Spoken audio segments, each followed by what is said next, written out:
L'absurdité, c'est de faire mourir les gens de chaleur, d'accord? Ça, c'est l'absurdité. Donc vous avez le droit d'avoir votre avis.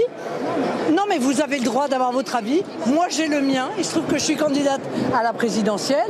Donc je viens vous dire que si je suis élue présidente de la République, je mettrai en place un plan massif de climatisation.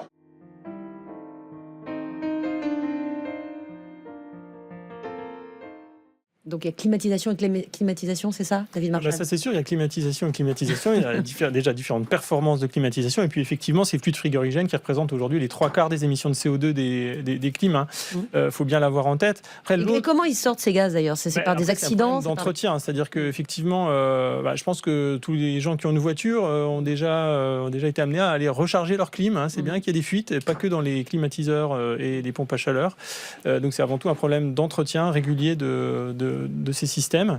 L'autre point, je pense important sur les impacts environnementaux, c'est l'effet îlot de chaleur urbain, c'est-à-dire que les clims pour refroidir l'intérieur d'un appartement ou d'une maison rejettent de l'air chaud à l'extérieur. Alors c'est pas très problématique quand on habite à la campagne, quand on habite en ville et qu'elle se multiplie, on peut accentuer l'îlot de chaleur urbain. Il y a des travaux qui montrent que si on massifiait l'usage de la clim à Paris dans tous les logements, on aurait un impact entre plus 2 et plus 4 degrés sur la température extérieure. Y compris les jours de canicule.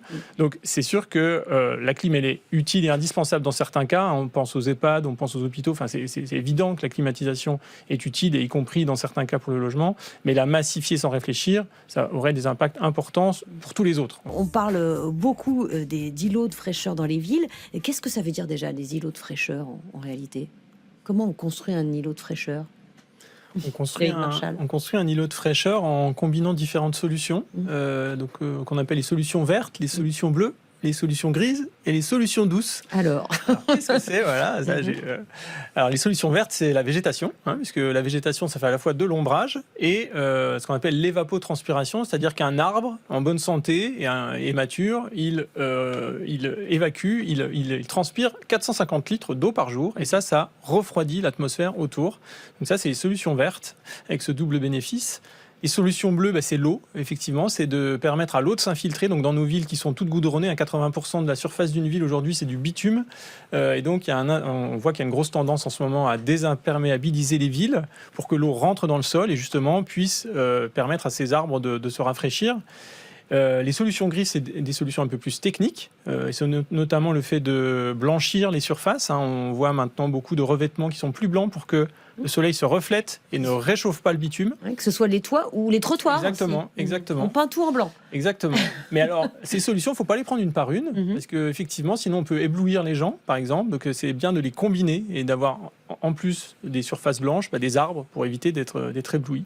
Et puis il y a, comme on le disait tout à l'heure aussi, les comportements, les solutions douces. C'est adapter les horaires, c'est se vêtir autrement. Voilà. Alors adapter les horaires, c'est par exemple justement déplacer une épreuve du bac le soir ou alors le matin plutôt que l'après-midi.